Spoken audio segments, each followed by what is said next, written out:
Good morning everyone. আশা করছি তোমরা সবাই খুব ভালো আছো এবং সুস্থ আছো। আজকে একদম একটা অন্যরকমভাবে ভিডিওটা অন্য জায়গা থেকে শুরু করছি।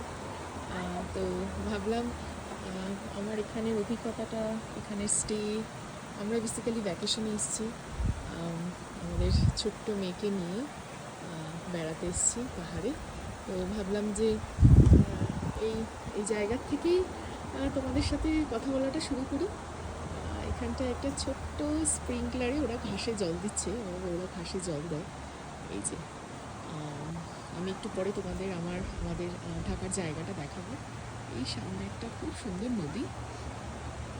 এই হলো আমাদের থাকার জায়গাটা। এই নিচের যে চেয়ারগুলো দেখতে পাচ্ছ এখানে, এই নিচতলাটায় পুরোটাই আমরা আছি। উপরতলা নিচতলা দুভাগে ভাগ করা। উপরতলায় একজন আছে, নিচতলায় একজন আছে, এইভাবে এরকম কন্ড মতো করে সাজানো। এই যে ভীষণ সুন্দর জায়গা। আমরা এর আগেও এসেছি 2-3 বার, এবং যখনই ফ্লোরা হয়েছে তখনই ভেবেছি যে ওকে এখানটায় অবশ্যই নিয়ে আসবো। এত সুন্দর নেচারের মধ্যে থাকবে এবং ওর ভালোই লাগবে। এই চারিদিকটা ঘর থেকে বেরিয়েই খুব সুন্দর সবুজ গাছপালা। এই নদীটা এই আমাদের বাড়ির সামনে দিয়ে, মানে আমরা যেখানে উঠেছি কন্ডোটায়, সেই আমাদের বাড়ির একদম সামনে দিয়ে যাচ্ছে। সারা রাত ধরে এটার আওয়াজ শোনা যায়, আর এত ভালো লাগে, এত সুদিং, ভীষণ একটা অন্যরকম।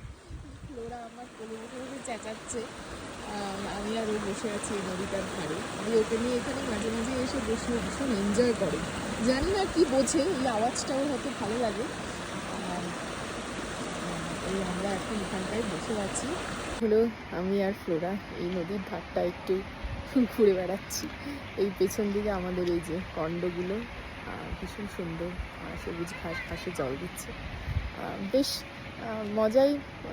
মজাই কাটছে। তবে আগের সময়ের থেকে অনেকটাই আলাদা। আগে যেমন সকালে ভোরবেলায় উঠে বেরিয়ে যেতাম, তারপর সন্ধেবেলায় ঢুকতাম। এখন ফ্লোরা যেমনটা করে আমরাও ঠিক সেমনটাই করি। তবে আমার একটা টেনশন ছিল যে ও কীভাবে কী করবে, নতুন জায়গা, নতুন রকম সব কিছু, শোয়ার জায়গা, খাবার জায়গা। তবে ও বেশ অ্যাডজাস্ট করার চেষ্টা করছে। এটাই একটা পজিটিভ দিক।